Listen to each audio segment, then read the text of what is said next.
And now, my guest for number 200, Mistress Carrie.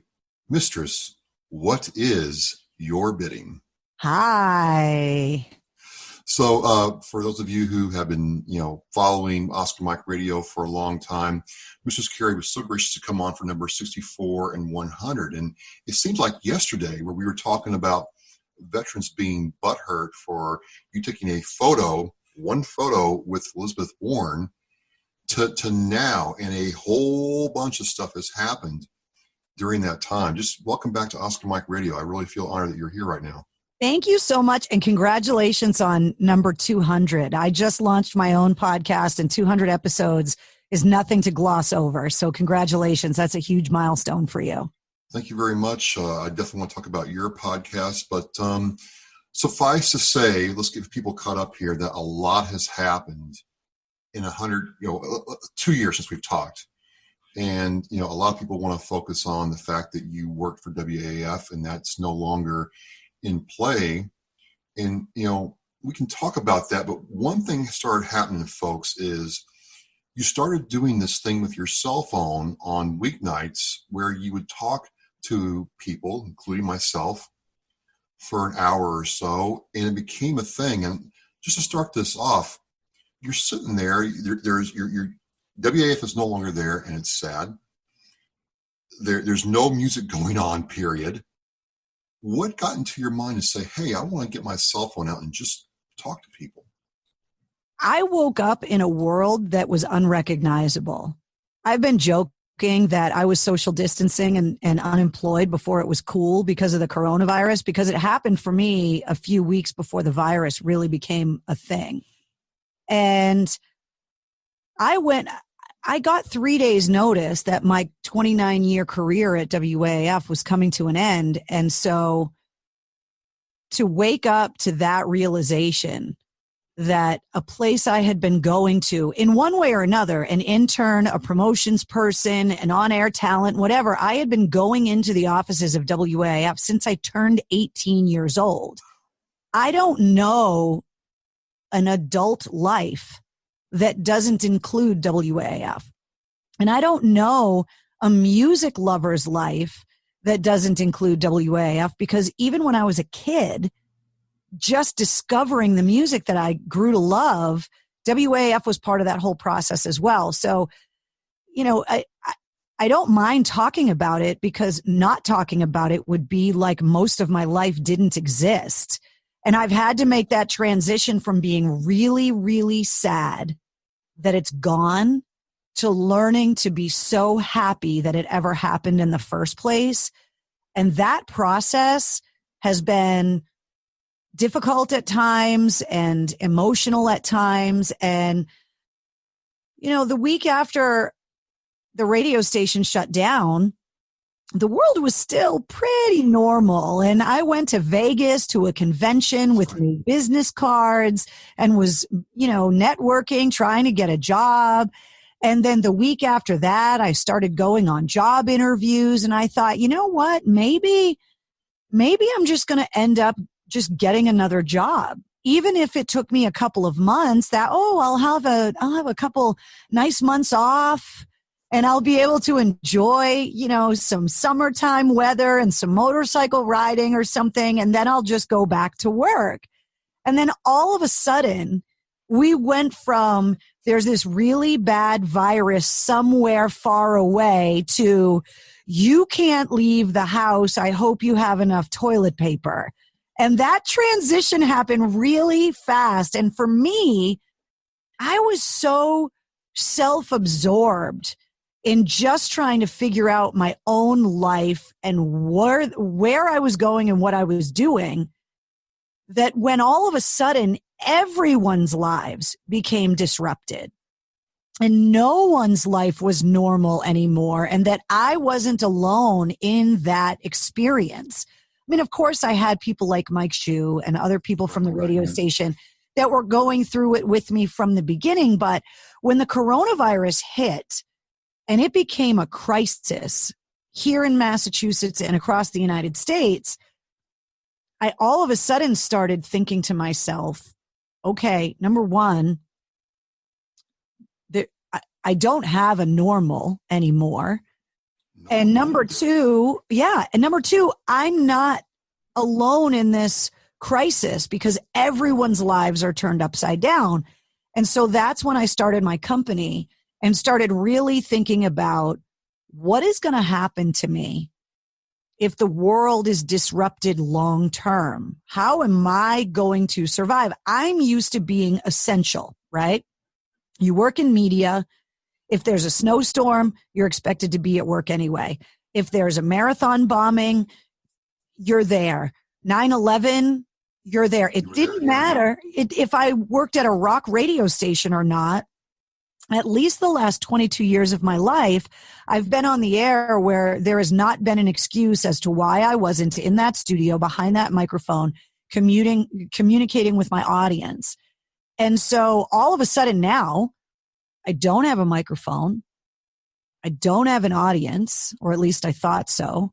I don't have a purpose.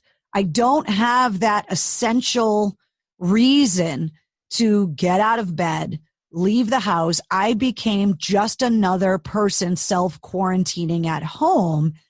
And I was like, I don't even know what to do right now.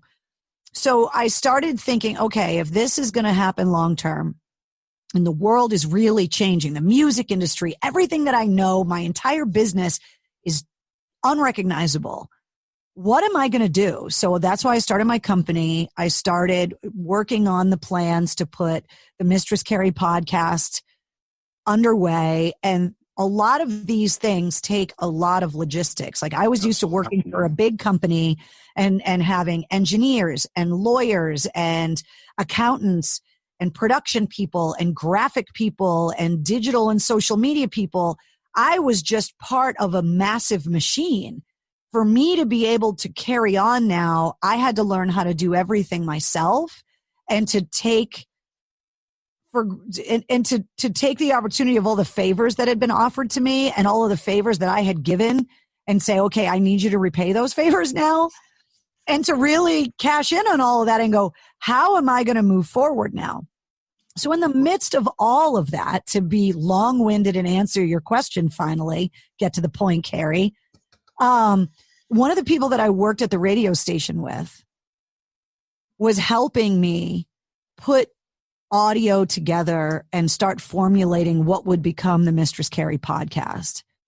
And he was like, you know what, Carrie, like it wouldn't be a bad idea for you to just pop on Facebook or something or Instagram Live or something and just kind of tell everybody that you're okay. I mean, you're posting stuff on social, but nobody's really seen you that much. And maybe it wouldn't be a bad idea. And I have a room in my house called the War Room that's been called the War Room for a decade since I bought this house. Yeah, you told me about that during number 100. You went into depth about what that room meant to you. Yeah, I love that room. And everyone that comes to the house, that's the room where they want to have a really good glass of something. They want to have a great drink. And there's a television in there, but I'll tell you in 10 years, I may have turned it on a half a dozen times. And otherwise, it's just a room with a wood stove and a bar that has comfy furniture and a lot of things to look at. And you just want to sit back with your friends and have great conversation. And it's always been that room in the house for me. So I poured myself a drink on March 14th and I, sent out a thing on Twitter and stuff that says, hey, pour yourself a drink and join me for a cocktail in the War Room, which are things that I've said to people for years that, hey, come on in, have a cocktail in the War Room. Like this is a phrase that I have said for years to my friends. This is not new. This is not new, but I never intended it to become a thing. And then I got on Facebook Live and all of a sudden started watching hundreds and hundreds and hundreds and hundreds of people sign on. And that initial, I think it was a 17-minute video that I did on March 14th, had like 11,000 viewers. It was insane. And I was like, what is going on? And all I could say was like, hey guys, like, I wanted to let you know what's going on. I want to let you know that I'm working on stuff. How are you doing? This coronavirus thing is kind of crazy. And the comment section was just people, this outpouring. It was like a tidal wave of love and support and caring. And I was like, wow, Like, I've been locked in my house for weeks, not just because of the virus, but because I had nowhere else to go. I was in crisis mode. And it went so well, and it was so awesome that I was like, you know what? Like, people were saying, well, maybe you'll come back and do it next week, and come back tomorrow. You should do this again. And so the next night I just started doing it, and it was like an avalanche. Like, as soon as you got the snowpack to move a little bit, you couldn't stop it. There were times watching it because, I'm working from home now. Stuff's completely changed for me and my kids and everything else. There were nights where I'm like, okay, this feels like I'm with my grandpa and he's waiting for his favorite radio guy to come on. It was Garrison Keeler at the time. And we're going to have like a show. And, here's this woman, purple hair with the goth pug. We'll get to that here in a minute. Wednesday. And people are really responding to it. And I just want to dig a little bit on this because some nights you could tell that you needed to be on there with us. Some nights you could tell people were waiting to have some kind of outlet to talk to, you and everybody else about, hey, what's going on in their day. And then some nights it seemed like you couldn't wait yourself to come on with us. Like you needed us just as much as we needed you sometimes. And did I read that right? Or 100%. Yeah. 100%. I won't lie and say that every night. There were nights where personally I was having a hard day. There were nights where I was struggling with personal issues that everyone was dealing with. I've talked about it a little bit. I try not to talk too much about it just because the nature of things. But my partner in crime, my boyfriend, is still active duty and is not stationed near here. And so that distance is really hard sometimes. And I found out shortly after the radio station went off the air that he was getting deployed again. And so dealing with the loss of my job, the financial uncertainty that comes with all of that, trying to navigate all of those processes of unemployment and health insurance. And I had a dentist appointment scheduled because I needed a filling, and I had to postpone it because I had to be on the air one of the last 2 days of the radio station, and the rescheduled date kept getting pushed back. So I had a filling that I needed to get, and I couldn't go to the dentist. And like all of those just regular things, they compound. Yeah. And this is not something that is exclusive to me. This is what happens to anyone when things are going wrong. It's like they just keep going wrong until they don't anymore. And so there were nights where I was dealing with the separation of the person I count on, all of the financial pressures and the uncertainty of not just me, but my entire industry. So everyone I worked with, everyone that I come in contact with, band managers, record companies, concert promoters, advertisers, everyone that is in the industry that I have worked in my whole life is now in crisis. I can't talk to anyone that's not in crisis right now. I'm starting to get word from people that they know people that are sick. And I'm in my house. I have nowhere to go. And even if I had somewhere to go, I couldn't go there. I've got family that lives in the city downtown that I'm trying to figure out, okay, are you going to be able to stay where you're at? Can I make accommodations and get to get you here to stay with me? Is that something that's going to happen? There's a pandemic and I don't have health insurance. Like there's all of this stuff. And so there were nights where I was like, I can't possibly get on the internet and talk to anyone right now.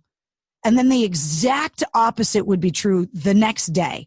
Like I need someone to talk to. There were many nights that I got in the war room having had passionate disagreements with people in my life that I love, family, friends, about the virus and politics and all of this kind of stuff.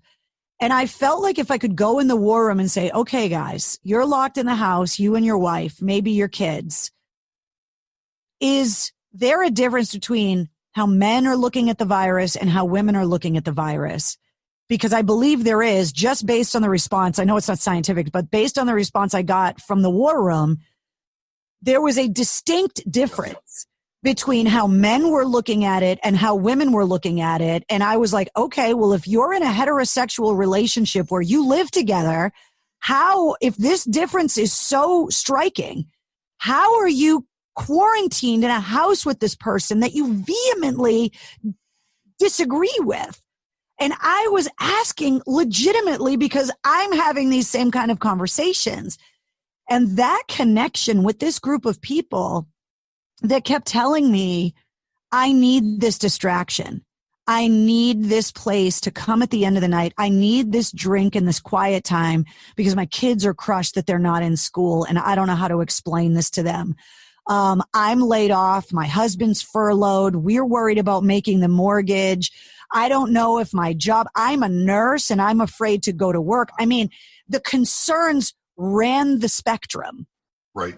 And there were nights where I was like, not only do I need to be here, but they're telling me they need me. And that gave me purpose again. That made me feel like that essential employee that I had always been at the radio station. I wasn't doing anything different, except that I was doing it with my cell phone instead of doing it with a microphone. You had your cell phone and Wednesday around your heels in your lap. Yeah. And that was part of the fun. And then, watching it, people started sending you stuff.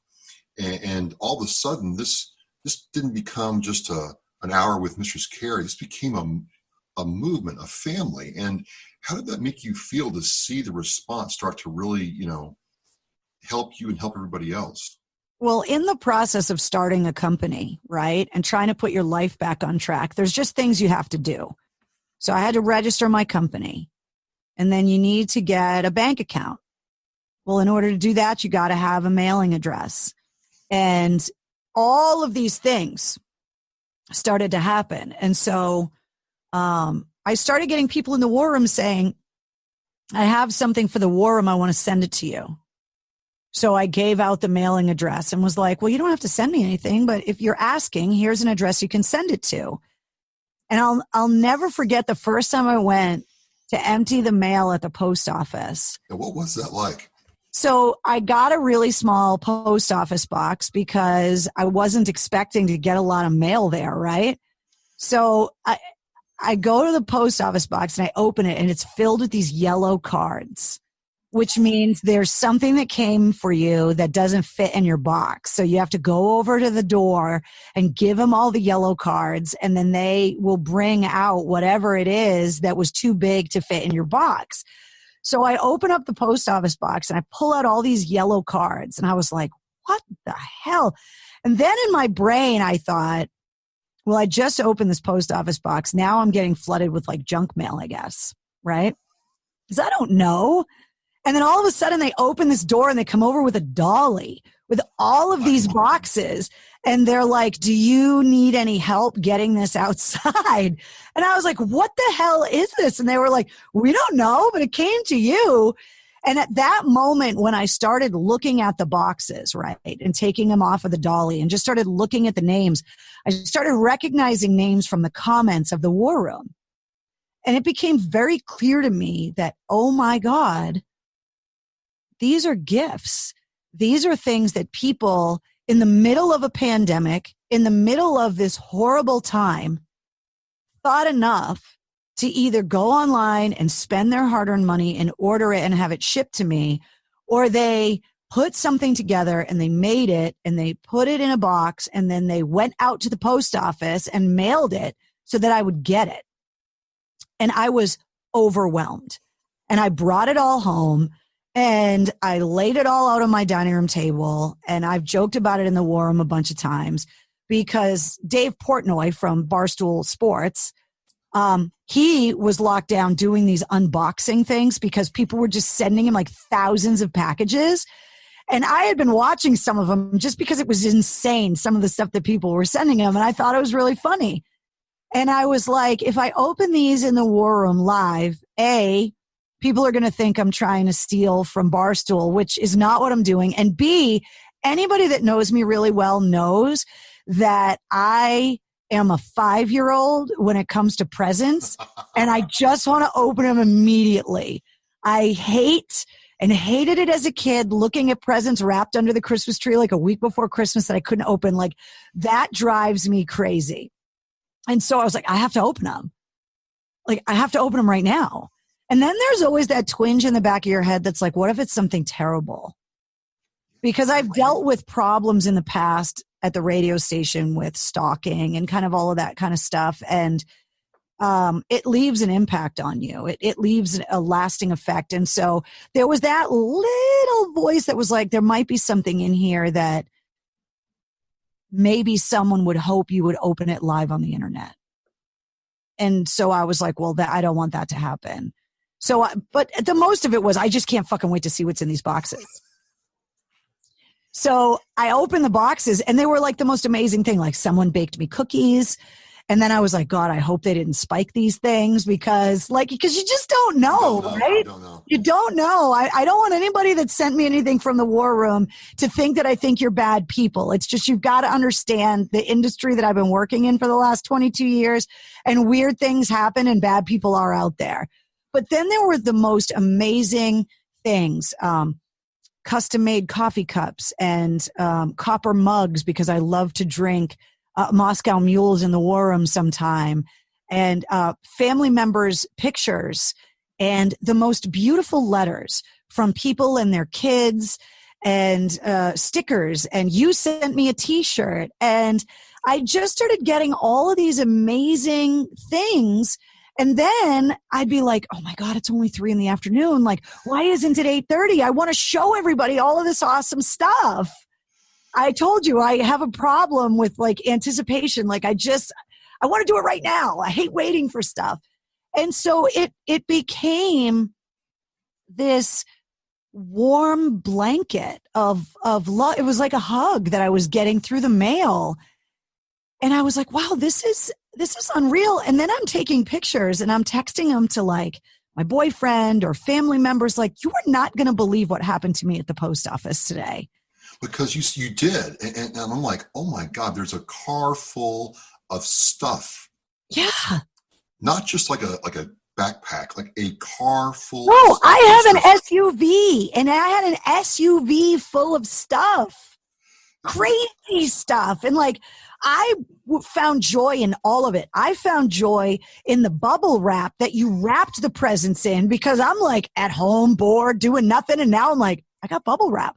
So I'm running around the house chasing Wednesday with the bubble wrap, because for the most part, she's been my companion through all this. And I think anyone that has a pet has really found a greater love for their animals in this time, and that companionship and how much it means, so much so that so many of the shelters were empty because people were volunteering to foster and adopt animals because they were looking for that kind of companionship. And oh my God, Wednesday got so many presents in the mail. Somebody had to send me a giant basket to hold all of the toys that Wednesday was getting in the mail. Now, I had started an Instagram page for her last summer, and as a total joke, because my friends were like, you got this new puppy and you won't stop taking pictures of her. We're shocked you don't have an Instagram page for her. And I was like, totally doing that. So, but she had it, and like the only people that followed it was like me and a few other people. It was no big deal. And then I started joking about her Instagram, and then somebody in the War Room was like, what's her Instagram handle? She's got like 800 followers on Instagram now. Like, my dog is Instagram famous. And so all of a sudden now, there's all these toys. They make all these different noises. We were nicknaming the dog toys in the War Room. Some nights, all she wanted to do was be in the war room with me and running around and knocking the pillows off the couch. And other nights, she'd be laying on the couch in the other room, not wanting anything to do with me. She wouldn't come when I called her. It was just a day-by-day thing, but that's what made it kind of funny. Because when she did show up, it was like, Wednesday's here, yay! Yay! Yeah, right? Everybody's like, it was great. It was great. Yeah, it's really, really hilarious. And I love how much everyone loves her because she brings me so much joy. And I'll tell you, she has become a different dog because I've been home so much. You know, she always had her Grammy that would come and take care of her. You know what I mean? Like she's never, when I was working 12, 15-hour days at the radio station, Wednesday was never locked in a cage somewhere for 15 hours. Like she's the most spoiled dog on the planet. But the fact that I've been around so much, her and I's relationship, like she's just a different dog now. No, I gotta ask, just, and this has always been mine. When I picture you with like a Rottweiler pit bull with like a purple spike collar on. I never thought you'd go with a pug, but I know some pug owners who are like passionate about the pug. So what is it about a pug that really? Pug people are weird. That's all it is. Pug people are weird. Morgan from Seven Dust had a pug. Rob Zombie had a pug. Yeah. Meigs from Cold Chambers had pugs. Like there are a lot of people in rock that have pugs and they're really quirky, weird dogs. I have always loved them. Growing up, I just thought they were hilarious. And I always was like, originally my dream was to have 2 pugs and 2 English bulldogs. And I wanted to call them John, Paul, George, and Ringo. And that was my dream, that I was going to have these 4 snorting, farting, drooling dogs. And I made it halfway there. I got 2 pugs that I raised from puppies. They've since, they're long gone, but lived to be 16, both of them. Yeah, pugs live a long time if you take good care of them. But pugs are less hyper than like a Boston Terrier. Oh. They're super affectionate. They're really smart sometimes, but they are wonderful around kids and super playful. Their faces are so expressive and they're just funny. They're like little drunk aliens trapped in these dog bodies. Now, the original 2 dogs that I had were very opposite.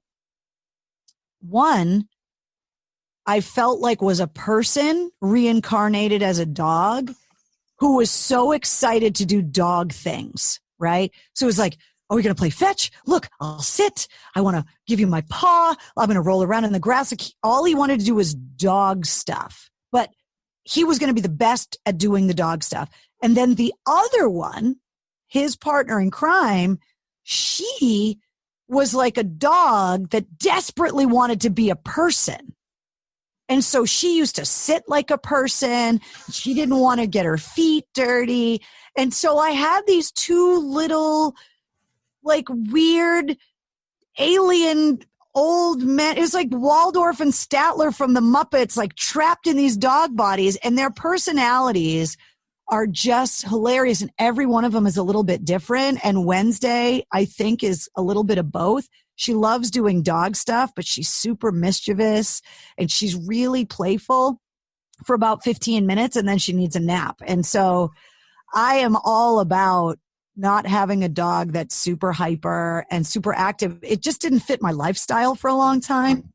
And now I just love being snuggly with her and she's super affectionate and fun and I can take her out in my garden with her and the poops are small, which is good.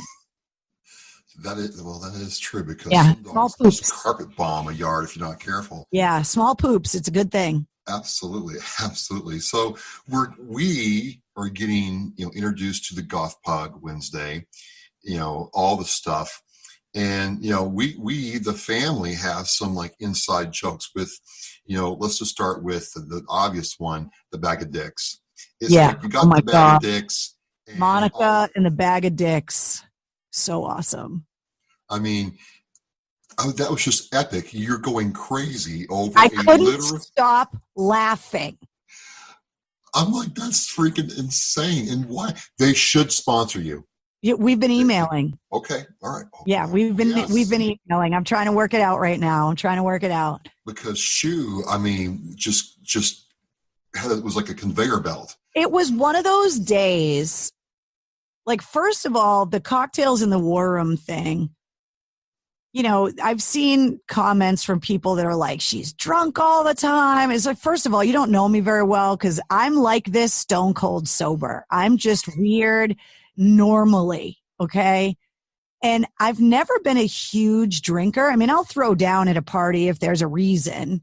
You know, I'm not opposed to having a really good time, but I'm not someone that drinks constantly. I've always been that person at the backstage party that was working. I always was the responsible one, believe it or not. And so I'm not that big of a drinker. And so you get a drink or two in me and I just get the giggles anyway. And it just, the bag of dicks showed up on one of those days where I just needed to laugh. And then it felt so good to laugh that I couldn't stop. And then reading the comments of everyone else that's like, oh my God, your laugh is killing me. I'm crying over here. My stomach hurts. Please stop saying bag of dicks. I'm going to die laughing. That made me laugh even harder. And so I felt like I was in a crowded room and someone just said something really funny and we were all laughing together, even though I know that's crazy because I was in the room by myself. But when I'm in the war room, I don't feel like I'm in there alone. So I love the fact that we all were kind of laughing together and that it's become this long-standing joke. And I love that there's this whole, because it's not just the people that are in the war room with me every Tuesday now. Like there's a whole group of people that are in like these secret society fan pages now. It's like amazing. So if I may, Mistress, I'm a member of one of those and we call ourselves the family. Aww. I have Sunday night church service. It's not like the Charles Manson family. It's like a good family, right? Good family. Yeah. We have the Hot Mess Express. That's Brianna. And we have the Sorceress of Cool and Magical Things, Krista. So I do Sunday night church service because the church is the body of Christ and we are coming together, all different kinds of people to have connection. So this is becoming a movement now where people really bought into it. And it was kind of funny, you know, we get the family going, we get other things going. And then for me, where you kicked it into high gear or fourth gear, because fifth gear on a motorcycle is kind of like overdrive, is when the shirts came about. And that is when I think, maybe it's just me, but you twisted the throttle and said, we are off to the races. What was that like getting the shirts going in the war room? I think everyone can understand the feeling of being useless. We talk about it a lot in the war room, right? You're isolated in your house. You really can't do much. And I don't like feeling like I can't help or do anything. I hate feeling useless. And so all I could do was donate blood. And I had to wait like 3 weeks to get the appointment. And it was like, well, if that's one thing that I can do, that will at least make me feel like I'm doing my part. And so my friend Christine is a graphic designer and her husband is an artist. And they had been, kind of navigating me through like, oh, I should probably get some new artwork done. And, my podcast, when it comes out, is going to need a picture and it's going to need graphics. And so I probably put some thought into what I want that to look like. And again, I have never been in a position where these decisions were mine to make alone. It's always been me and my image, but it was always tied to the radio station. So that meant there was always a committee. There was always bosses, corporate approval, meetings, graphic designers, legal. I mean, there was just always a process. And now I'm like, oh, you mean if I don't actually start this process, no one else is going to? There's a whole learning curve to doing this all yourself. And so I called them one night at like 8:30 at night. Thank God, I'll just say this. There are people in my life that I have known. I am lucky to have amazing groups of friends from all different aspects of my life. But I got really lucky growing up that I made friends with people starting in kindergarten that I am still friends with to this day and still talk to them all the time. Their kids call me auntie. We spend holidays together. We have been on more late night drunken Zoom calls since Corona showed up. And so I am so lucky and fortunate that these people have been through literally everything with me since high school and before. And I'm really lucky that when I call them at 8:30 at night, they pick up the phone. And so I called them and I was like, guys, I got this idea. We had talked about it in the war room about, well, when this all blows over later, maybe we'll put a charity event together and we'll all get together at a bar. We'll get a band and we'll charge $20 to get in and we'll donate it to a veterans charity or something. And everybody was like, yeah, we should do it and whatever. And then, of course, the virus just kept getting worse. And we realized that eventuality of getting together for real in real life was just getting pushed further and further away. So I called him one night and I was like, guys, what do you think?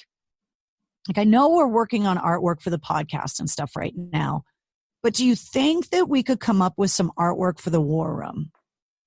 And if we could, I have a friend that has a t-shirt company that I know is really hurting because of the economy right now. And if I could get some artwork to him, he could get me an estimate on some shirts and I could figure out, is there a way for me to sell these online? Is there a way for me to ship them from my house? Is there a way for me to pull this off with the world basically shut down? And could we do it? And my friend Neil said, I don't know, like a martini glass with a hand grenade in it. And I was like, yeah, exactly like that. Like exactly like that. He's like, yeah, just no olive, but like a hand grenade instead. And I was like, why am I not artistic like that? Why can I not just spit out the most perfect visual idea, but he can. And he's like, hold on, I'm drawing it out on a paper towel right now. And then she's like, oh, okay, well, like this. And, oh, well, I could do that. And blah, blah, blah. And they're like, okay, give us some time. I'm like, okay. And like the next week they were like, and in the war room, right? Because I don't want to tip my hand on anything too early because you guys can't keep a secret. And so I can't tell anybody that I'm kind of working on it. But I'm like, I just kept saying, guys, trust me. When I tell you that just because you think that I'm just drunk on the internet in the war room every night doesn't mean I'm not actually doing stuff.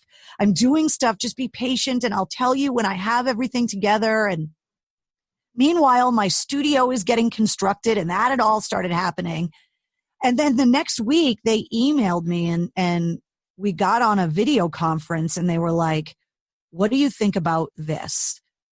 And they were the ones that came up with the font and the sniper's reticle and the martini glass with the hand grenade.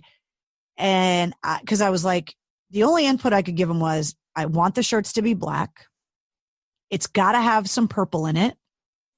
And it's got to, with me, it's like I love a lot of that. I love really clean design. I don't like a lot of clutter. I don't want it to be too busy. You can see that with the podcast artwork. You can see it with the war room artwork. I really like it to be less is more. And they showed that to me and I was like, that's it. I'm like, are you sure you don't want a different version? I was like, nope, that's it. And so I called Brian and I said, I'm going to put you on an email so that I had the graphics people and the t-shirt people on the email together. And they started going back and forth about nerdy Pantone colors and screen print. And I was like, guys, I don't even know what you're talking about. Just tell me if this is all possible. And then he gave me the prices. He's like, this is what I can do it for. And I said, listen, part of the t-shirt process is that I want it to do good from point A to point Z and everywhere in between. So I was like, Brian, don't cut me this discount where you're not making any money. Like part of it is trying to help your business stay afloat right now. And that's going to be part of the mission when we announce these shirts is that everyone knows that every penny of this shirt is going to do good from the American cotton that they're printed on, to the design happening locally in Massachusetts, to them being printed in New Hampshire, to having them be shipped through the post office so that we're keeping postal employees working. I wanted every bit of it. And then I was like, whatever's left over that would normally go in my pocket, that's what we're going to donate to a charity. And we had talked so many times about how amazing that Food for Vets program has been. Absolutely, yeah. And all of the great work that they were doing. And I was like, that's a no-brainer.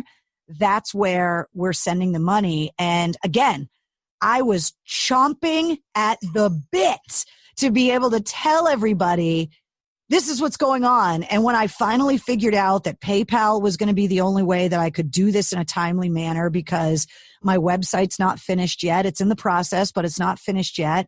And there was no other way to do it. And I was like, guys, I'm doing this alone in my house. I'm ordering the shipping supplies. I went to the post office. They told me this is what it's going to cost. Let's just do this. My goal was to sell 300 shirts in 3 weeks. And I thought 300 shirts will be a couple $1,000 or whatever to the charity. And it'll put some money in the t-shirt company's account. It'll put some money in the graphics account. We'll send it through the post office. We're going to use some American-made t-shirts, and we're going to do a little bit of good. And at least when you wear that shirt, you're going to feel like you did something good. How many did you actually sell, though? Because it was we sold 280 in the first 3 hours. And then I started worrying, what have I done? Because then I was like, oh my God, am I going to die buried under a collapsed giant pile of t-shirts in my house? Like, how am I going to do this? And again, people in my life that love me were like, Carrie, we'll put masks on. We could set up tables in the driveway on a sunny day. We are going to come over, socially distance, be careful, but we are going to help you print these t-shirts. I mean, we're going to help you package these t-shirts. Don't worry about it. And that's what made me go, all right, I think I can handle this. I think I can handle it. So we put in the initial order. In 3 days, we sold 414 shirts. That's amazing. And so that original 414 shirt order went to Brian at Whirlwind Productions that Monday morning. So between Friday night and Monday morning, we sold 414 shirts. And you know, Brian was like, well, how many do you think? And I was like, I don't know, Brian, like I'm hoping 300 shirts. And he was like, you know what, that little bit of money right now, like that's going to help me keep the lights on. Like if you could sell that many shirts, that is game changing for me right now. That would be amazing. So that night when I pulled the report at midnight and sent him an email, because he joins us in the war room a lot too, just because he and I have been friends for years and years. And I was like, dude, we sold 414 shirts. And he was like, what? What do you mean? And I said, so I'm going to submit this order right now. And luckily, because it was done electronically, I had the money already. So I was able to give him the money to order the actual blank t-shirts so that he didn't have to go into debt to order those shirts to get him to come in so he could print them. So I was like, here's the money to order the shirts. I'll pay you the balance when I pick them up. And he was like, that's fine. And then I said, I'm going to keep the t-shirt orders open until the end of May. And however many we sell, that's how many we sell. I'm going to tell everybody we're cutting it off. And we sold, I think it was 786, give or take. So it's just under 800 shirts altogether. And so after paying the PayPal fee, which you can't get away from paying an electronic commerce fee, no matter how you do anything electronically now. After paying that, buying the shirts, getting them printed, I picked them up like they didn't get delivered. I went up with my SUV and picked them all up. After paying to get them all designed, after buying the labels from my poor little Dymo label printer, which is just on its last leg now because I've been abusing it. I had to buy labels. I had to buy envelopes. The money that we had left over after the shipping at the post office, we were able to donate a little over $5,600 to the charity. Now, that was a really good moment to watch and see. And I did order a shirt And it was really cool how you told us in the war room you're going to give a little something extra. And I get the shirt, and I'm like, well, I don't know if I can put it on because I'm like, I want to frame it. That's it for my little studio. But the stuff I got inside was like, it's like the extra stuff at the bottom of the Cracker Jack box. It was fantastic. First of all, I'm like, it's the photo of you holding the M240 Golf. And like, I fired that gun, and she looks like she's doing a pretty good job carrying that thing. That thing was so heavy. So it is heavy, isn't it? Those pictures I had taken, they're pretty old, but so here's the little story behind the autographed pictures that everybody got. That picture got taken as part of a photo shoot for a calendar at the radio station years ago. And when I went to Iraq in 2006 and then back to Afghanistan in 2011, I had a lot of different companies offer to help with whatever I needed to be able to make those trips happen. So everything from buying satellite phone minutes and computer equipment, and somebody helped me. Brian printed all of the t-shirts. So anybody that is in the war room that has a Cocktails in the War Room t-shirt, if I met you overseas in Iraq or Afghanistan and you got a Boston to Baghdad or an AAF to Afghanistan shirt, Brian printed those shirts. The same guy that printed the Cocktails in the War Room shirts, Brian printed those shirts. So there were a lot of businesses that helped me. And one of the businesses was Vader Drumsticks. It was a drumstick manufacturing company, and they're used by a lot of really famous drummers. And they are here in Massachusetts. And their contribution to my trips overseas was that they paid to have all of those 8x10s printed for me so that I had something to sign and give the guys besides the t-shirt when I was overseas.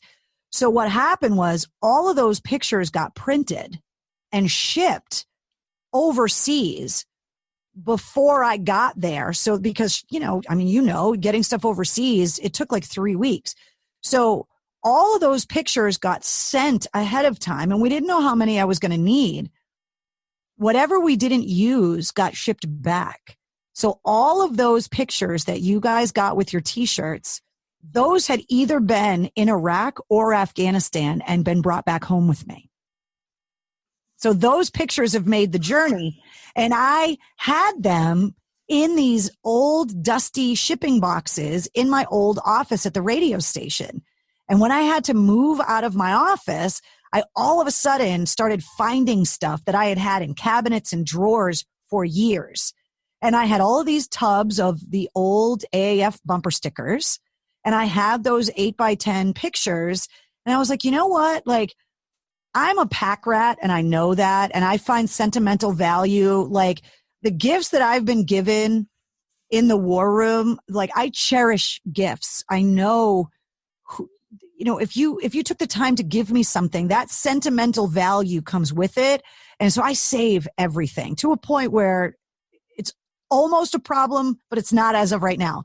And so I was like, you know what? No one is going to appreciate these things more than the people that are joining me in the war room, because they're missing the radio station and they're missing me as much as I'm missing them, and the station and the employees miss them. So I was like, you know what? If I have enough, and my fear was that I was going to sell so many shirts that the people that got the original 414 were going to start showing everybody these bumper stickers and these pictures. And then I was going to run out of them so that the person that ordered the last shirt wasn't going to get anything. Like, I was starting to panic because the shirts were selling so fast. But I was like, I think I am going to have enough to be able to give these little mementos that I know people will just appreciate. And then somebody asked if I signed all of those shirts myself or if I had a rubber stamp to do it. And I signed every single one of those pictures. That was part of the shipping process. And then everybody got a couple bumper stickers, either some commemorative ones from some different concerts or regular AAF stickers from whatever incarnation the logo was at that time. And then I always had helmet stickers for people's motorcycle helmets. And so I found some of those. And then those 8x10s, I was like, like these, I mean, the frequency is wrong. They're old and outdated, but what am I going to do? Throw them away? I'd rather give them to people that appreciate them. And so we put them all in there. And then I was like, selfishly, okay, I probably should put something in there promoting my podcast or something, because I'm sending all this direct mail. And then I was like, well, the first thing I need to do is make sure everybody knows where the money's going. So I was like, okay, so I'm going to pay to have the forms printed, because I didn't want that to come out of the donation for the charity. And because I was going to be self-promoting with them, I was like, then I'm going to pay for it myself. And so I made the flyer to make sure that everybody understood how to get a hold of the charity, what they were doing with it, how they could get involved. And then at the bottom, I wanted people to know, hey, the podcast is coming. Here's where you can listen to it. And so that was like the extra little flyer that came with everybody's packages as well. And when I started, a few days after my first trip to the post office, when I started getting people's tweets and their Instagram posts with the pictures of them wearing their shirts, holding up all of that stuff, it made me so happy. And the t-shirts now are they're this moment. You know, it's a physical manifestation of a bunch of strangers getting together to say, we are going to do something together, even though we're apart. And that's what those t-shirts mean to me.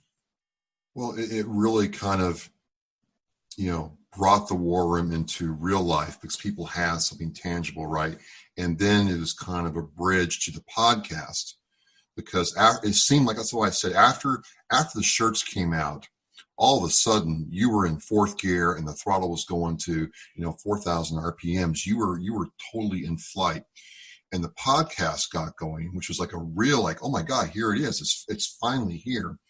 Before we talk about the podcast, I'm kind of curious. You mentioned several times that this is like your thing, right? You talk about your logo, and I'm like, okay, yeah, I kind of understand, because 4 years ago, that logo was something I put together.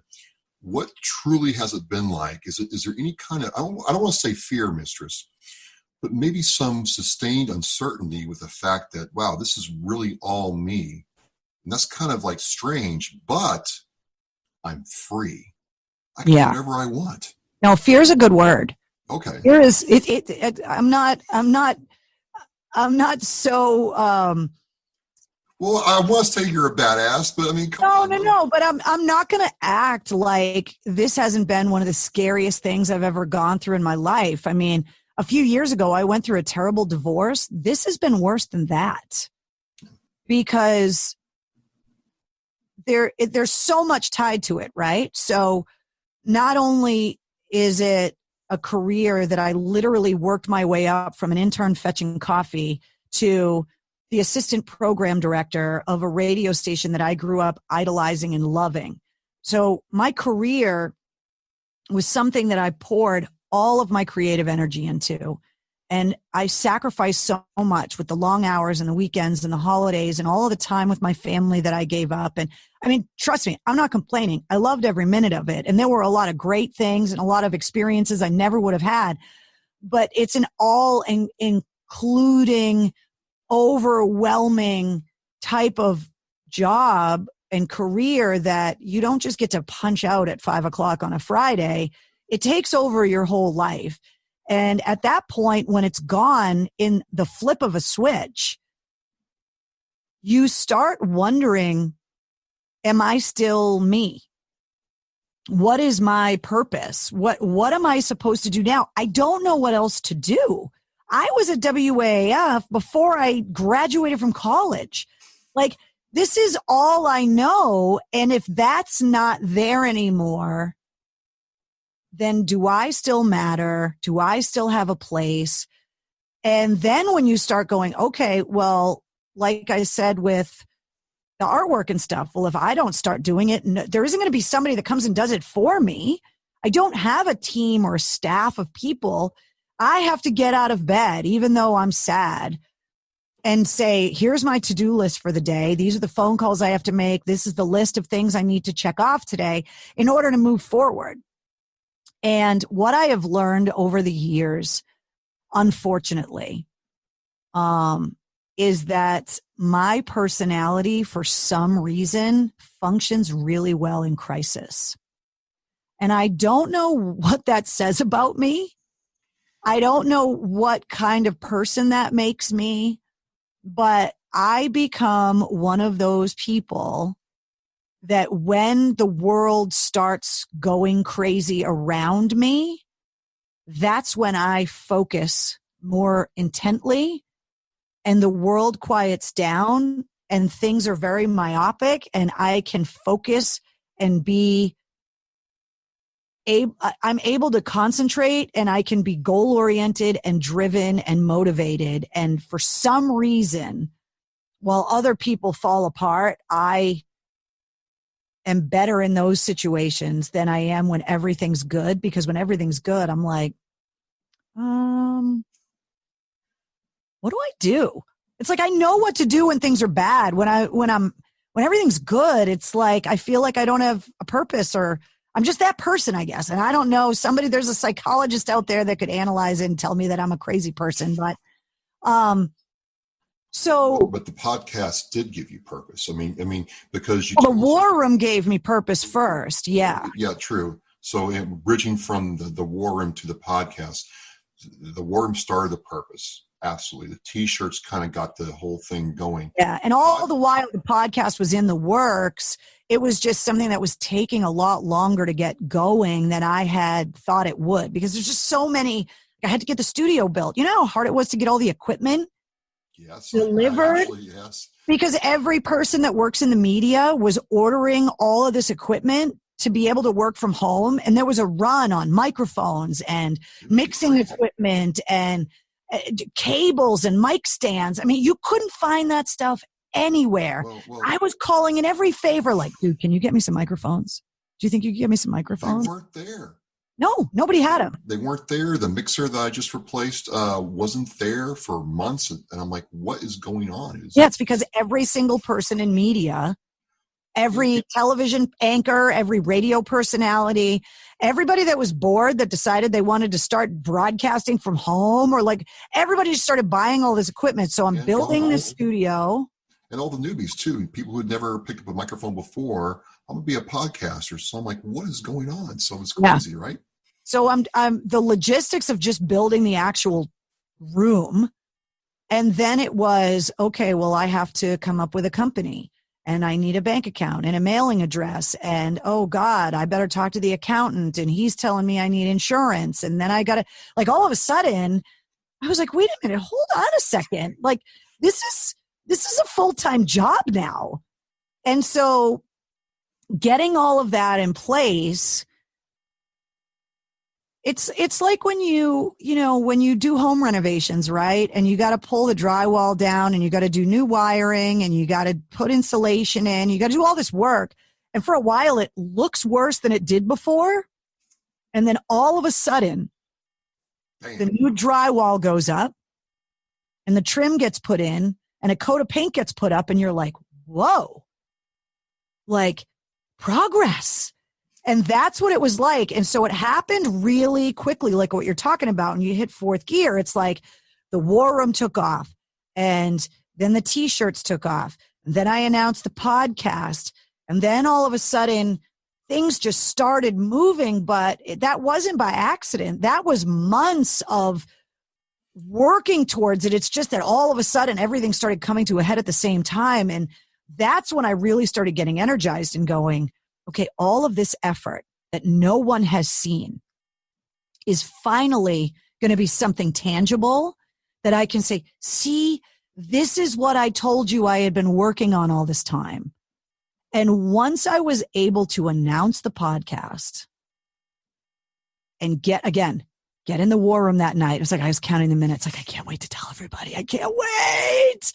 And to be able to announce it and to start seeing people subscribing and downloading the first episode and getting the feedback. And people will say things like, I listened to you on my lunch break and it's like you're back on the radio again. It's like you never left. It's like my life is back to normal again. Or, it's so nice to just hear you again. And It makes me think that things are going to be okay. And for me, I feel the same way because I don't really know what else to do besides sit behind a microphone and have conversations with people. And not being able to do that for a long time was really hard for me. And then it started to get to the point where I was like, okay, I'm not going to be able to do the war room every night. And then all of a sudden I started feeling the panic from everybody going, but wait a minute, like, but this is what we do. What do you mean you're not going to do it every night?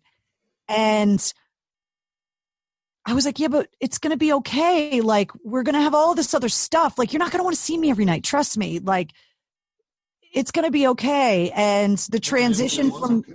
yeah, and it was okay. And that's what opened up all of these groups now that you're talking about, where you guys have all found these relationships and friendships and camaraderie with people that you're like, well, just because Carrie only gets us together once a week doesn't mean we can't get together on other nights of the week and do something.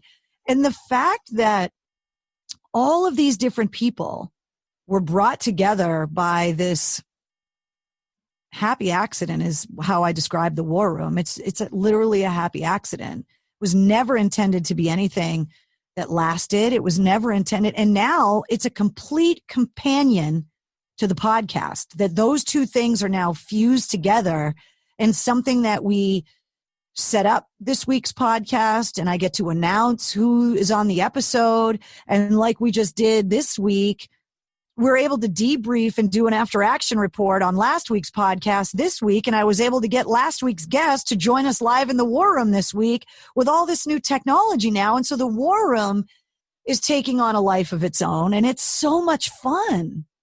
It certainly was nice getting the after action report. I kind of want to pick your brain about the people who make this possible. Us metalheads, us, rock and rollers. I come from different parts of the country where different kinds of music are appreciated and enjoyed. But I challenge anybody to sit there and see a group like us metalheads getting together, and we don't care what color your skin is, who you voted for, what kind of bike you ride. We all just want to hang out and enjoy the music and come together and appreciate what that person on stage is doing. And why is it that it seems like we are leading the charge with being unified when, other genres don't seem to do that? I don't see that in country music. I don't see that in the station that replaced WAAF. It's the metalheads, the misfit toys, the freaks, the weirdos like you and me who no one really. Well, that's why you answered the question, is that we didn't belong anywhere else. So we had to kind of create our own community that no one else wanted to be a part of, right? We didn't fit in anywhere else. We didn't fit in with the top 40 pop kids. We didn't fit in with the cool kids in school, the country stuff, we just didn't fit in there. And so anybody that loves rock music and lives that lifestyle has always kind of operated on the fringes a little bit, where you might not have looked like everybody else. And when you found that music that may have been a little dark and depressed, or may have been really angry, or in some cases just super happy party music, especially like in the mid to late 80s, that you just found this place and that you would go to these shows, and it was just as much of an experience to walk around and look at people and see what they were wearing and to collect the t-shirts. And that shirt meant something. It was a badge of honor that you wore. It was almost a uniform. It was you declaring your identity. I love this band, and what it says about me is why I'm wearing the shirt. Like, I love Iron Maiden, and I'm wearing the shirt to tell you that I love Iron Maiden. And so what's happening now is that society is becoming more and more fragmented, that we are being driven apart by these external forces, right? The extreme left and the extreme right are kind of playing everyone that exists somewhere in the middle against each other. And they're making you choose, well, if you believe this, then you're on this side. And if you believe that, you're on that side. And everybody that meets up in the war room, everybody that has existed in this kind of rock world, we've never fit in with anybody else's identity ever. So why the hell do we want to fit into yours now? And so we are the ones that have no problem going, yeah, no, that doesn't work for me. And so we're teaching everyone else. I think I talked to Tommy Vex from Bad Wolves about this, that we're teaching everyone else tolerance. These crazy, purple-haired, tattooed, face pierced, motorcycle riding freaks of nature are the ones that are the most accepting. And they're just like, oh, you love Maiden too? All right, cool. Then great. That's awesome. Let's go then. And I think it's a model for how people are going to need to move forward. And that's part of the reason why I started the podcast, is that community in this region and beyond was held together and brought together originally by WAAF in a lot of ways. And while the company may not have seen the value in what WAAF was, I do. And so I wanted to keep that community together and to give us all that meeting house, that clubhouse, that place where we could all still get together and say, hey, I want to talk about music, or I want to talk about this, or I want to talk about that, or hey, if we all band together and buy t-shirts that we could help feed, veterans during a pandemic, like we can do all of those things. And so I wanted to be able to have this, I call it a rock lifestyle podcast, because it's not just music, but it's something that if you love the music, then you fit under the umbrella of everything else that we're going to talk about. And I started last week with the Jonathan Hill episode of the podcast and kind of stretching what the podcast can be, besides just interviewing the amazing bands that we all love. And the response was amazing. Yeah, that did seem like a stretch for you in certain aspects, but you killed it. You absolutely killed it. And I'm not just saying that, for idle praise. I think for me, and I'll tell you honestly, I listened to the whole thing, but it was the last 15 minutes where he talks about how broken his body is, and that eventually he lost his family. His wife and him went their separate ways, and it had a real impact on his kids. When he got to that level, I felt you really got him to open up and feel safe in doing that in a way that a lot of people, who serve and are dealing with that kind of conflict in their lives and uncertainty don't. They just are not going to tell a complete stranger that kind of thing. And that's where I'm like, this is for real. This is getting going. And then the after action report was just awesome. I mean, when he said moist, I about cracked up. So I really think there's value there. And, you have, 5 podcasts, but I got to tell you, like everybody's told you before, it's like you never left the air. That's what it feels like for me. Yeah. Is it like, to me, and just going back to date myself, I feel like, when I listen to you and Shu, that Warm episode and Shu's podcast, that this is, if Rush had to do it all over again, they might phrase it differently, but this is the spirit of radio still living.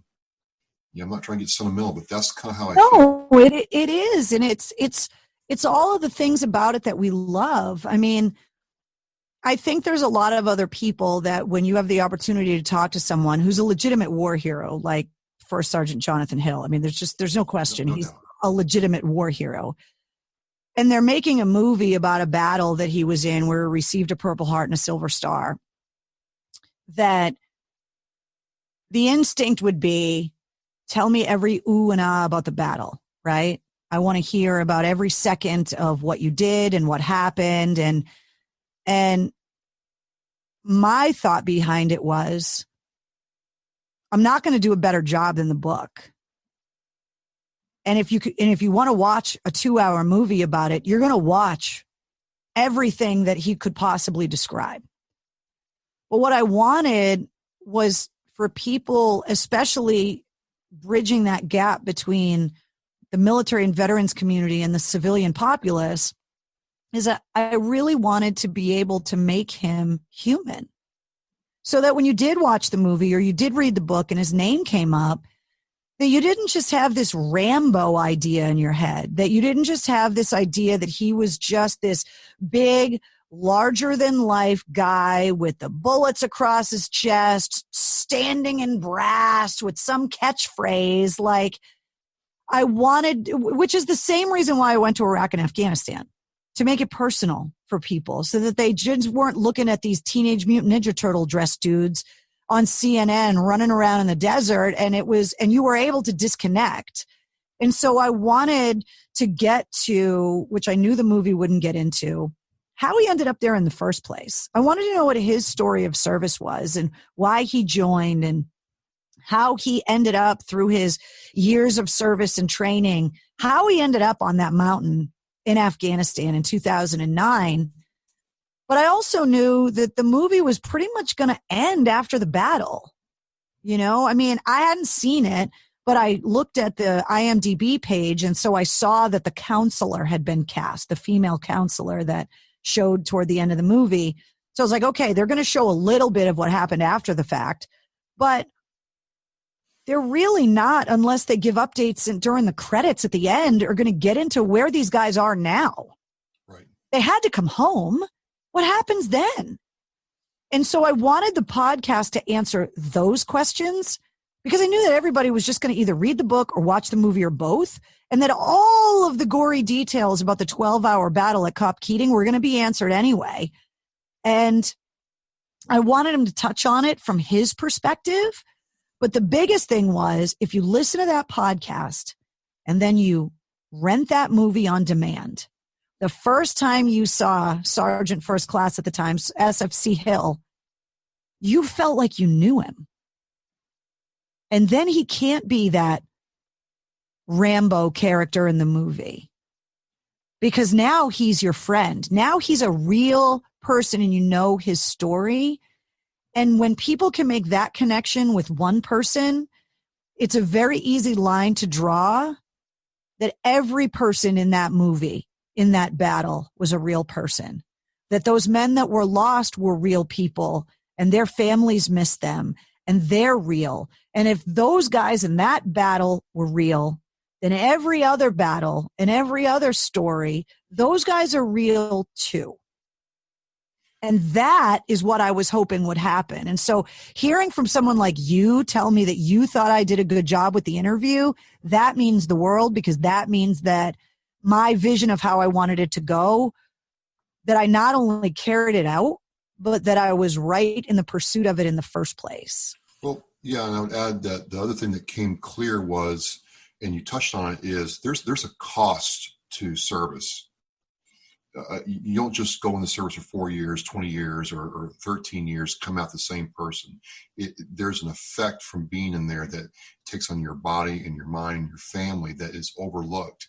And I really like the way you kind of got him to talk about that, especially in the after action report and seeing how he's tried to rebuild his life after that. So I just like, wow, I mean, you know, what is next? And that's the thing that I really, you know, to my viewers and listeners, you know, this is a person here, you know, to my, I think left, if we get the video right, it has walked, you've walked your talk. You've walked your talk from day one that I've met you. And just for the people out there, why is advocacy for the military and veterans so important to you? Well, I grew up in a family that served. My great-grandfather served in the Army of World War I. My grandfather, my mom's dad, was a radio operator in the Navy in World War II and then volunteered to go to Korea. My dad's best friend growing up, that I called my uncle, was drafted to go to Vietnam and came home with a Purple Heart and still probably one of the worst cases of post-traumatic stress that I've ever seen. It's personal to you. It's incredibly personal to me. And I was always raised that everybody kind of had their place and everybody kind of had to pull their weight a little bit. My dad was drafted, but because he was the only child that was over 18 and was running the family business, they wouldn't take him. And I saw what that did to him, that he wasn't allowed to serve because he had a minor brother and he was running the family business and providing for the entire family. And so his number came up, but they wouldn't let him go. And when he became a firefighter, a lot of the guys that he worked with were veterans. And my dad had a guilt about that. And so the medical issues that I've joked about many times with my 2 different size feet and the nerve damage, that has been my reality since I was a little kid. So being able to be in the military was not something that was ever even an option for me because I wasn't eligible. And so for me, it was like, okay, well, I'm going to have to figure out what I can do, because so many people in my family, especially, a lot of the women in my family work in the medical field. They're nurses and work in radiology departments. I mean, I am surrounded by people that are of service in their career. And I'm kind of the one that's like, hey, I tell dick jokes on the radio. You know what I mean? So it was like incumbent on me. And then obviously, and I've talked about this a lot, so I won't bore you with it, but knowing the audience of WAAF was so much part of the military story, and that there were so many guys that listened to AAF that were serving or that enlisted after 9/11 or that were recruited because they heard commercials on my radio station. Like, I was like, okay, well, those are my guys then. And so I got to do right by them in some way, shape, or form. And so it's always been that way. I mean, 2 of my cousins joined the Navy because it was family tradition and they wanted to honor my grandfather and they wanted to serve and do their part. And that continues. And so, now my nephew is in the Coast Guard and is active duty, and I couldn't be more proud. And so it's like everybody's just got their own part they got to play. And so if this is my part, then I'm going to take it seriously and I'm going to make sure that I do it the best of my ability. And so that's what I'm doing. Awesome. Yeah, you had talked about that in previous podcasts, and it's worth mentioning again. And it just kind of leads me to this point where in some ways, the reason I like the whole cocktails in the war room story is it's kind of like a lot of us veterans who get out and are like, holy shit, or oh fuck. And that's right. So we have these things on my podcast, Mistress, called, FUK, pattern bombs. You can spread them liberally, crack around the whole place. And I love that. I'm the B-52 bomber. I'm a big, ugly, fat fellow, so it works. So you're like, holy fuck, I've got to reinvent my life. I don't know what to do. How do I do it? And, some of us, everybody has a different story, but the ones who, like you said, okay, I got to do this, I got to do that, I got to get an action plan and do it, kind of get some motivation and get some locomotion, get going. And I think the lesson that we got to see, not just hear about in some speech somewhere, we got to see you actually go from nothing to this thing now, applies to us in the military or to anybody. It's a reintegration. It's a universal story, but it really works well for people who sometimes get distracted. So with that being said, what's next? What is next, Mistress? So as much as you can tell, and I can keep a secret. Yeah, no, you can't. Oh. Nobody in the war room can keep a secret. I know all about everybody. Well, the biggest thing right now for me is to really get the podcast established. And I think I made a big step forward with the war room this week, being able to bring in guests remotely, which is something that I've been working on the technology for the last 6 weeks or so, really trying to make it look good, make it sound good, to be able to do it on my own so that I don't need to be dependent on anybody else to kind of pull it off. And what that does now is that it opens up the war room to either be, like we talked about, that companion piece to the podcast, or in some instances, something that stands alone. We could have guests that come into the war room that just don't even have anything to do with the podcast, that they just want to come into the war room. And actually what I'm thinking about doing, I actually spent some time kind of figuring out how I could do it today, is taking the after action report from the war room this week, taking the audio and putting it up as a bonus companion piece to the podcast for people that weren't in the war room with us. But to be able to make that audio available for people that may not have joined us in the war room that night, that wanted to hear, what John and his girlfriend Johnny thought about not only the podcast, but going through the weekend of that movie coming out. But what I loved is that you guys all got to meet him then. You got introduced to him with the podcast, but then you actually got to look at the guy that you heard.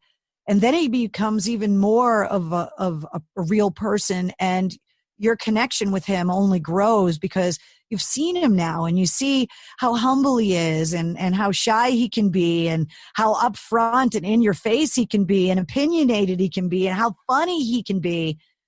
And so I want to be able to do more things like that with the War Room. I know that there are going to come times when I'm not going to be able to be in the War Room on a Tuesday night at 8:30. And so my goal is to be able to take the War Room out on the road on deployment. So I'm hoping that eventually I'll be able to make a pseudo War Room backstage at shows and be able to bring artists in live in person in the War Room. But I know that there's a lot of bands that want to join us in the War Room on Tuesday nights. If they have to do it remotely, we're going to do it that way. And then it's really carrying on the podcast. And I think the next step is really finding the boundaries of what we can do with the podcast, with the long form episodes. And then also, I have some things in the works where there are going to be these other shorter bonus episodes where it'll be, hey, this is just a quick 15 minutes, but I wanted to introduce you to this band.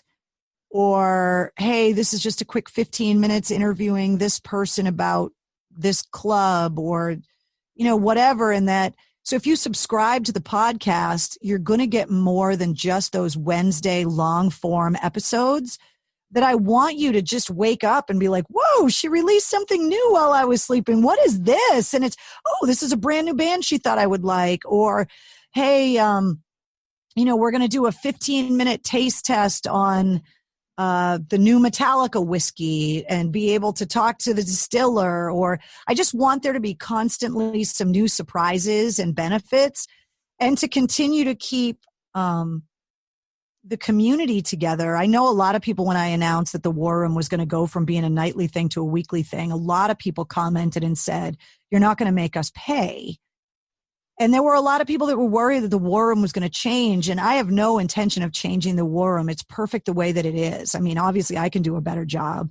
And once I bring in more guests and really start to expand it to be a legitimate show, rather than just me in the War Room with my little tripod talking into my phone, that it's got to grow and move forward and be better, which is why I started my YouTube channel. So if you don't have Facebook, you can now watch the War Room videos after the fact on YouTube, on the Mistress Carrie YouTube channel, which a lot of people don't even know that that's out there yet, but it is now. And if you go back, all of the War Room episodes, starting with Mike Shue, are all up on YouTube. But then there is going to, I'll have all the links in the Oscar Mike Radio post for that too. Oh, perfect. Thank you. I appreciate that. Yeah. So, and then I think, there are going to be some other things, like a lot of artists, especially right now, are using Patreon to kind of find a place for all of extra content and things. And if there are people that want to support you in that way, because now this is my job, which is strange. So I have a Patreon account coming. There's going to be a Cameo account coming, so that I know that there are people that want to have custom greetings and custom videos to be able to give to people. I've received a couple Cameo videos from people that they've sent me, and I loved them. So there's Mistress Carrie Patreon and Mistress Carrie Cameo coming. And then I'm hoping that as this all grows, the world opens back up again. So all of those plans we had of actually all getting together and doing stuff in person for real and going to shows and doing all of that. And then the other thing is I'm almost finished with MCHQ. And once I'm able to do podcast episodes in person, the goal is also to have the companion videos like with you're doing too, is that, I'm growing one step at a time. So right now I'm focusing on getting all of the audio right, but the video part of the podcast is also something that's coming as well. And hopefully sooner than later, but it's a lot of work. Oh, absolutely. I can't believe I'm doing this. My only piece of advice I would say is the cool thing about doing this is we get to make the rules. Yeah. We get to change things if we want to. We can, if we don't like something, we can just pull it out and try something new. I was told to go video. I'm like, no one wants to look at this dome. I mean, no one. That's a great dome, dude. You got a good head to be bald. You're lucky. If I were bald, you would see all the dents and it would not look as good. You got a good head. So I got to embrace it, right? And absolutely. And it forced me to grow. It forced me to grow and really work on my skills. And so it's yours, and have fun. Yeah, I'm loving it. I really, really am. As scary as it can be, I'm loving it. I mean, when I have a technical issue, and I've had some audio issues that I have had to grow and learn from and figure out in the 11th hour how to solve them. It's been really scary and upsetting. And again, thank God I've got some great friends that will pick up the phone when I call them in a panic. And I've been able to return that favor with some friends that are navigating new social media pages and podcasting of their own and figuring out all of this kind of stuff. But the failures are yours, but the victories are yours too. And being able to say that, yeah, this is mine now, that it's my vision and it's my voice. And if I make a mistake, I got to own it. But when it works, that it's okay for me to take the credit.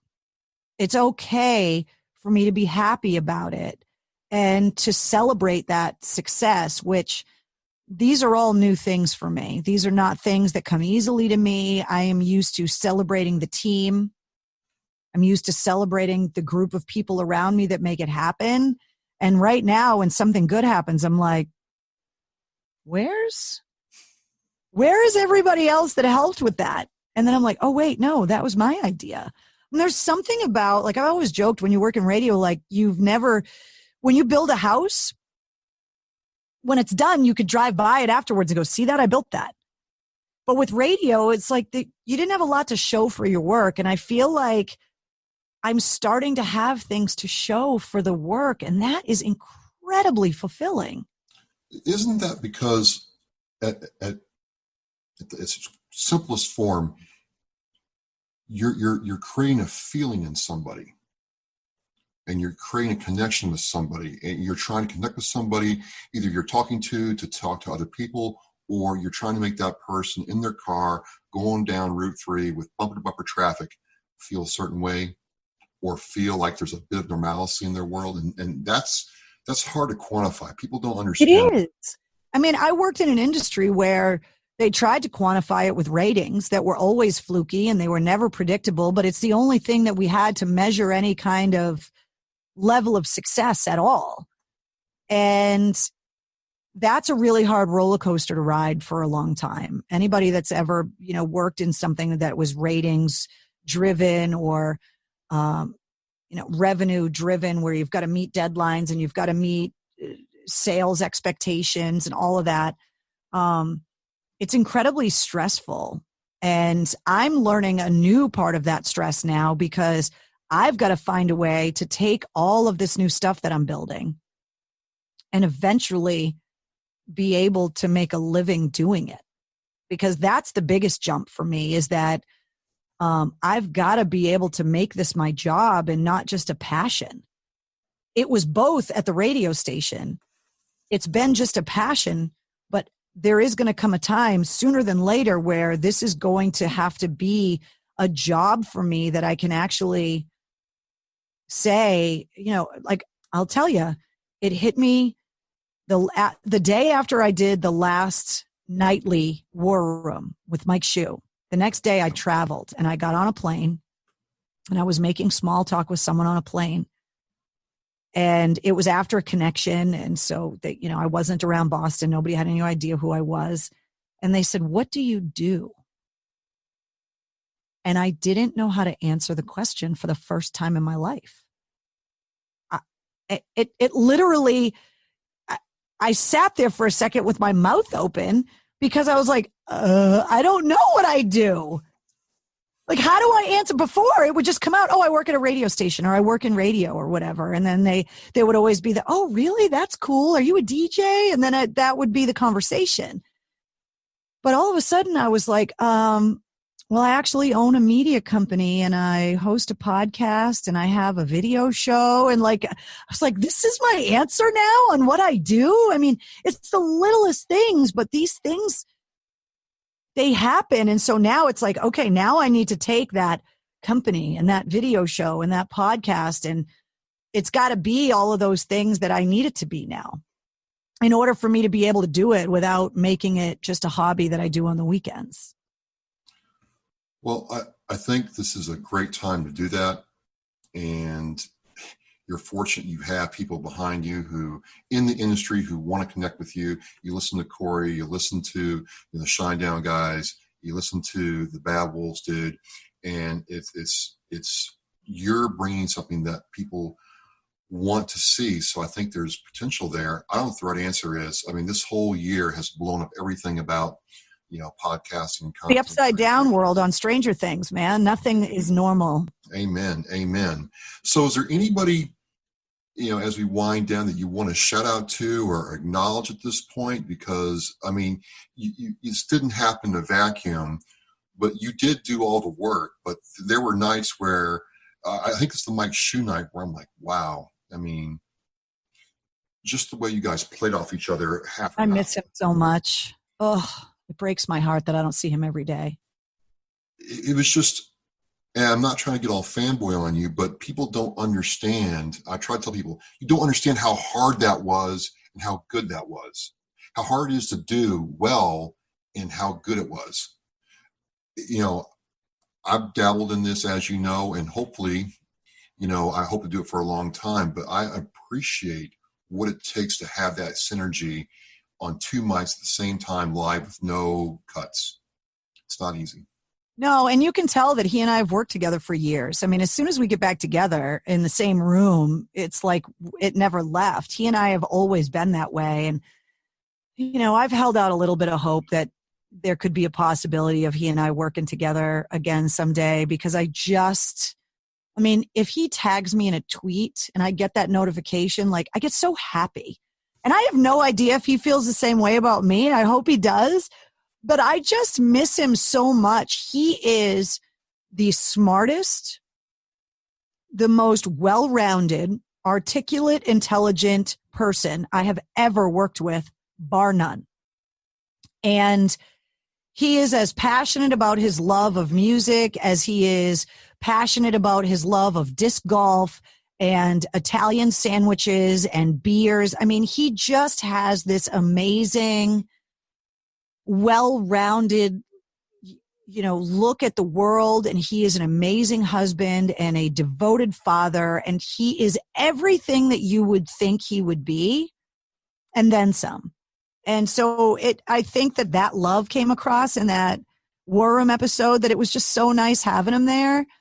But as far as the shout outs go, my friend Sean, who's been one of the people that has been helping me with a lot of the equipment stuff. My friend Jim from RPM Dynamics was one of the people, or the person that found all the gear for me. Jim had the connections to be able to find the microphones I needed and the equipment that I needed. My friend Dave, who we talked about extensively in the War Room, it was his grandmother that chugged the Bud Light when she recovered from the coronavirus. So Dave is the one that helped me with all of the software and navigating that whole production process in the War Room now. And he has been instrumental with helping me get the War Room every week. I think the show looks better. I think the camera angles are better. The lighting is better. The graphics are better. This week, being able to bring in virtual guests, the show is getting better. I know there's going to come a time where I'm going to go back and watch those old episodes of me talking into my cell phone with bad lighting in March of 2020 and be like, what was I doing? But Dave has been such a huge help on that front. Obviously my friend Brian helping with all of the shirts, and also you asked what else is coming in the future. There is an entire line of Mistress Carrie merchandise that is being built right now with Brian's help. My friend Christine at Latini Creative Solutions is hard at work. We have another meeting at the end of this week, working on, in conjunction with Brian, on all of the new merch that we're doing. My cousin Kim actually is working on my website because that's what she does for a living. Thank God. Like I said, I'm so lucky to be surrounded by all of these people. And so she's actually putting the website together, and there's a blog coming and an online store coming and an event calendar coming and a lot of amazing things that are still in the construction phase. But I think that every few weeks now, there's going to be a new announcement about another layer and another layer and another layer. And I think by the time we get to your episode 250 or so, my life is going to look a lot different than it does at episode 200, because it definitely looks different than episode 100 and episode 62 or 64. Most definitely. It's just crazy. And, all I'm going to say is this. I see the images and the screen coming up, and I'm like, oh, yeah, she's layering. She's got her scene set up. I'm like, yeah. I get really nerd about that. I really like seeing that. I'm figuring it out. New tricks can be taught to old dogs. We can learn new tricks every damn day. That's right. So I just, when you came on for number 62, I was less than nobody in the podcast world. And it's kind of funny how I've grown over the last 2 years. And you gave a dude over Skype, some of your time, and it's not like it was now. I definitely understand what you're saying, but it was that willingness of your time to, spend with me. And I learned a lot. Like, I took notes of what not to do and how I screwed up and totally, foobarred some of it and worked on improving. And I don't know why I like doing this, but I really get a lot of satisfaction out of it. And there's been times where other people have come to me for advice and for, check this out, where, to follow your example of being that professional and giving back to someone who's trying to get their own thing going really stuck with me.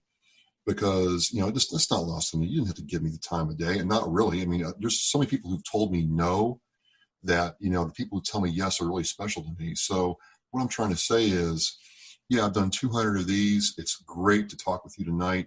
Look forward to talking with you again in person, hopefully. Yeah, someday we'll figure it out how to do it. When there's not a global pandemic, we'll be able to do it in person. On our motorcycles, it'd be fucking badass. But, I just... really appreciate, from the military perspective, everything you've done for my brothers and sisters. When I first moved to Boston, I knew nothing about this area, but WAAF was a constant my entire time here. Back in 1999, I knew nothing about, I called Worcester Worcester. I mean, everything I could do wrong, I did, but WAAF was there. And so were you. And so this is a really special moment for me, and I'm glad to share it with you. And I'm really excited to, be a part of a very small part of Cocktails in the War Room and your podcast, and to see that grow just motivates me to do better. It really does. Well, you're paying it back too, because, I wanted to help you in the early stages of what you were doing, but now you're helping me get the word out about all of the new things that I've got going on, because I don't have that big bombastic radio station to make all of this noise about now. And that's what it's supposed to be, right? That's what we're all supposed to be doing is, hey, I'm in a position to help you right now. I'm going to do that without the expectation that you would help me in return someday.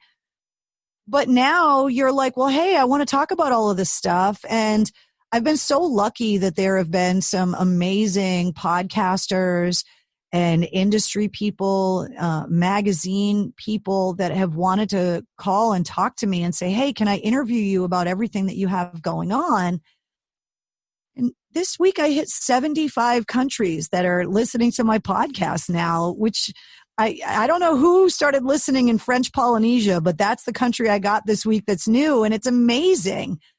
And so I love the fact that while I may have helped you in that way, that now you're part of my growth story and my new horizon that I'm charging to. And, you know, that you are a part of the War Room family, and that there are these communities now that are all of these people that are legitimately, that was one of the things that I said from the very early stages of the War Room, is that we're not getting political in here. We're not going to belittle people. And if you're an asshole, I'm just going to block you and kick you out. There's just, I don't have any time for it. Right. And with very few exceptions, everybody's been amazing. And so that's the only thing I ask of everybody is like, hey guys, do me a favor, like share the War Room stuff. Share the podcast episodes. If you've got a veteran friend, share the Jonathan Hill episode with them and say, hey, you know what? Listen to this. Or if you got a friend that's a fan of the Bad Wolves, send them that episode and say, listen to this. And, you know, you should probably come in the War Room with us on Tuesday nights so that we can grow this thing, not only because I need a job, but because this community is something that people are really valuing. And we are finding companionship there. And we are finding our place where so many people are feeling like a boat without an anchor right now. And I don't feel that way. I don't feel like I don't have an anchor. I don't feel like I'm adrift. And I want everybody to kind of find that with what we're doing. No, as we say in Hawk, your radar, your tracking radar, your acquisition radar, you found the target, your tracking radar is on. We're getting ready to launch the missile. It's absolutely fantastic. Well, one day we'll do this in person, but until then, this is good. At least I can see your face. You can see my face this time, and yeah, I mean, this was a very hard thing to get used to doing, but hey, it's here, is what it is. I feel bad that I didn't wear your shirt, and then I didn't tell you to wear your War Room T-shirt. Like we should have worn each other's merch. I didn't even think of it until right now. I didn't even think it. Next time. Such failures. We suck. I know. Suck ass. So sorry. Next time. Thank you for the shirt. Next time we'll do it. Yeah, for sure. It'll be fantastic. Well, hey, you know, before we know it, you'll be at number 100. It's going to be a freaking awesome run. I can't wait to be there. I'm going to raise my Oscar Mike radio. Well, of course, there we go. There you go. Oscar Mike radio glass to you. Nicely done. Let's freaking do this. I'm sorry I didn't bring my cocktails in the War Room glasses in here with me. I grabbed myself a seltzer and was like, okay. I'm drinking seltzer too, as a matter of fact, in this. My favorite. I love it. Well, folks, hey, you've hung with me for 200 of these. I really appreciate Congratulations. It's so awesome. Oh, appreciate it. Appreciate it. I've enjoyed having Mistress on. This is her third time on. Every time gets better. And if you're not watching and listening to her stuff, it's all going to be in the Oscar Mike radio post. There's no excuse. Yeah, no excuse. So as we say in Oscar Mike radio, we are Oscar Mike, mission in flight, like the missile in flight. This has been number 200. Mistress, thank you so much. You're so welcome. Thank you so much for having me on. No problem. Here we go.